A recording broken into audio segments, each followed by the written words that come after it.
네. 마음대장 TV의 한말근사입니다. 나레이션으로 뵙게 돼서 반갑습니다. 저는 앞으로는 목소리가 전하는 메시지에 좀 집중하려고 합니다. 들으시는 중에 마음이 잘 디자인 되시기를 바랍니다. 자, 그럼 지금부터 오늘 이야기를 시작하겠습니다. 여러분이 혹시 외도 피해 배우자이시면 지금 숨 쉬는 것조차 힘겨우신가요? 배우자의 외도란 사건이 터지고 나서 세상이 뒤집힌 것 같은 충격 속에 계시진 않았습니까? 억울해서 미치겠고 분해서 잠 한숨 못 자는데 정작 가해 배우자는 너무나 멀쩡하게 밥을 먹고 잠을 잡니다. 나는 죽어가고 있는데 그는 나에게 "이제 그만 좀 해라. 지겹다. 그러려면 진짜 이혼해." 하며 오히려 적반하장으로 나옵니다. 벗어나려 발버둥 칠수록 더 깊이 빠져드는 늪입니다. 오늘 저는 그 지옥 같은 늪에서 여러분을 건져 올릴 아주 특별하고 강력한 4단계 치유법 중에 그 첫 번째 이야기를 하려고 합니다. 단순히 참으세요. 용서하세요. 언젠간 다 괜찮아집니다. 같은 뻔한 위로가 아닙니다. 죽고 싶을 만큼 고통스러운 이 순간을 내 인생의 최고의 작품으로 뒤바꿀 구체적인 방법을 들려드리려고 합니다. 끝까지 들어주십시오. 외도로 변질된 당신의 삶에 반전이 올 수도 있습니다.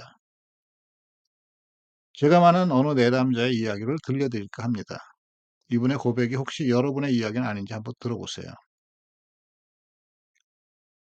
남편의 외도 사실을 알게 된 후 저는 세상이 무너지는 정도가 아니라 지옥의 저를 삼키는 것 같았습니다.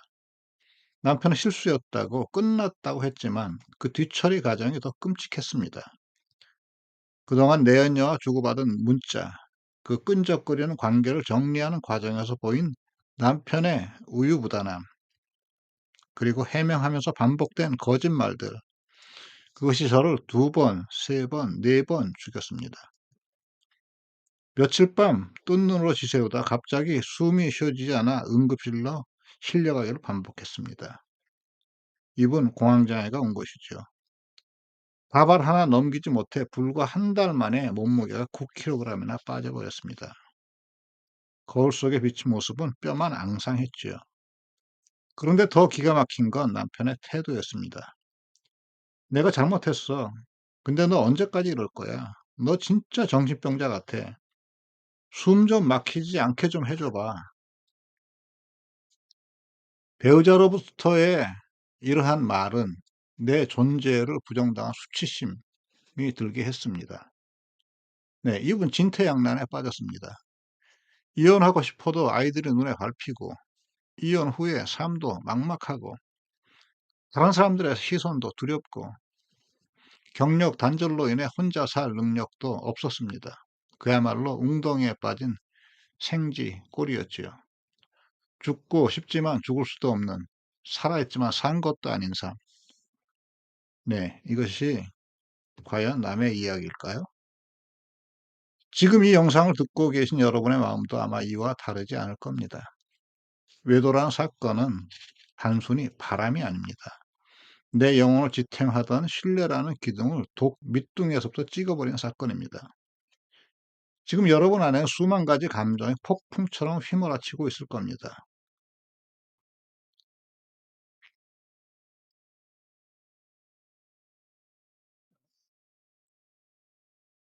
배우자와 연결되지 않는다는 끔찍한 소외감과 외로움, 믿었던 사람으로부터 등에 칼을 맞았다는 배신감, 내가 저 사람에게는 아무것도 아니었구나 하는 무시와 거절감, 이런 감정들이 꼬리에 꼬리를 물고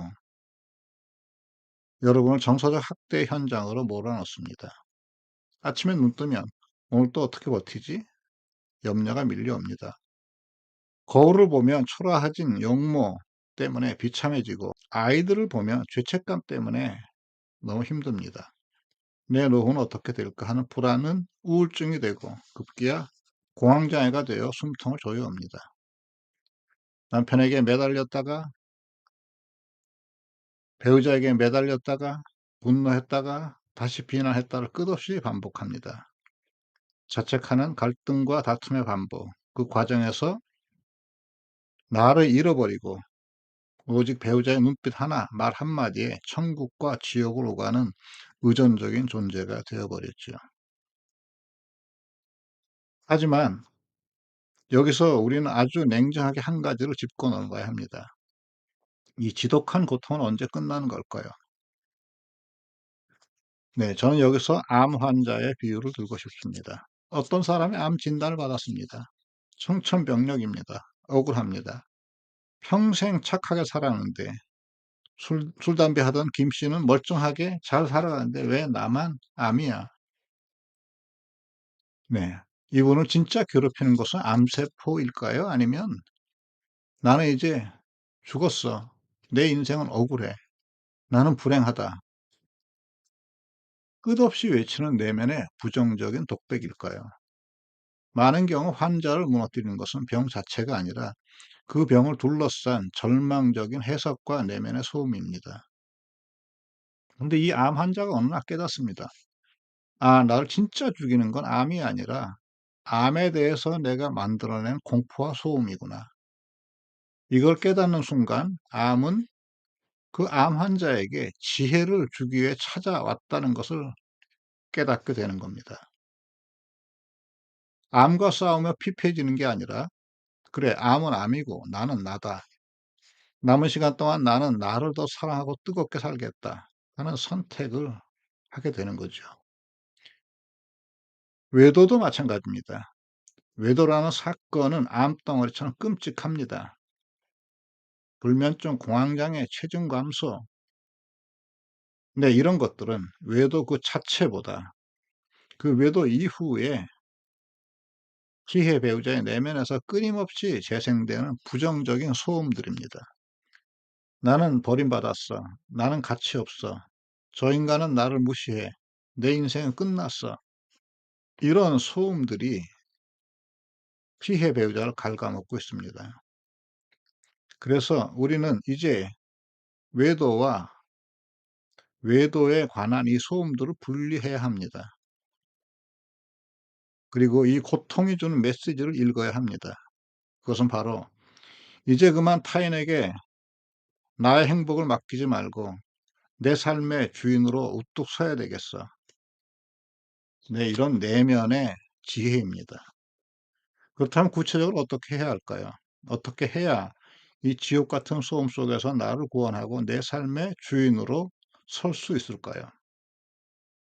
오늘 제가 여러분에게 드리는 처방은 프랑스 심리학자들의 지혜를 빌려온 오브제 기법입니다.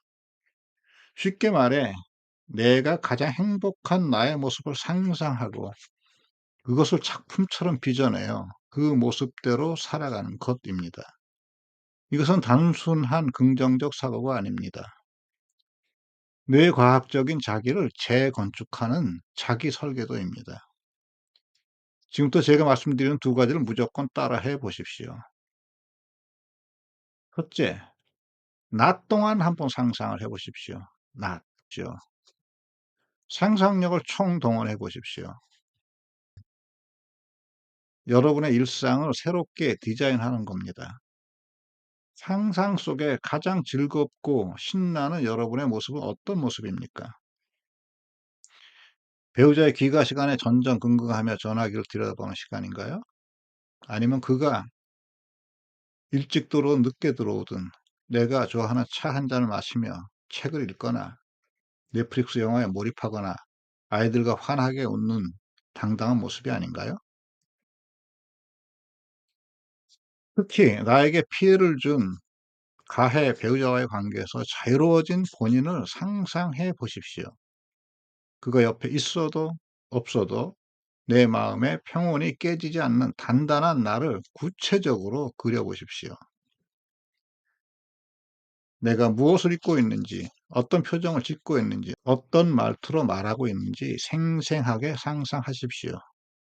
이것이 바로 여러분 삶의 오브제, 즉 작품입니다. 둘째, 상상입니다. 잠자리에 들 때 이 상상을 실행에 옮겨 보십시오. 눈을 감고 오늘 하루 내가 상상했던 그 멋진 모습, 당당하고 생기 넘치는 나의 모습을 떠올려 보십시오. 자고 일어나면 나는 내가 상상한 이 사람이 되어 간다. 자고 일어나면 내 안에 있는 여러 가지 생각이나 감정 정서들의 소음이 사라지고 온전한 내 삶을 살아가는 내가 되어 간다. 이렇게 뇌에 강력하게 명령을 내리시고 잠드십시오. 잠자는 동안 우리의 무의식은 이 명령을 받아들여 여러분의 세포를 하나하나 치유하고 변화시킬 겁니다. 오늘의 결론입니다. 당신은 피해자가 아니라 작품의 주인공입니다.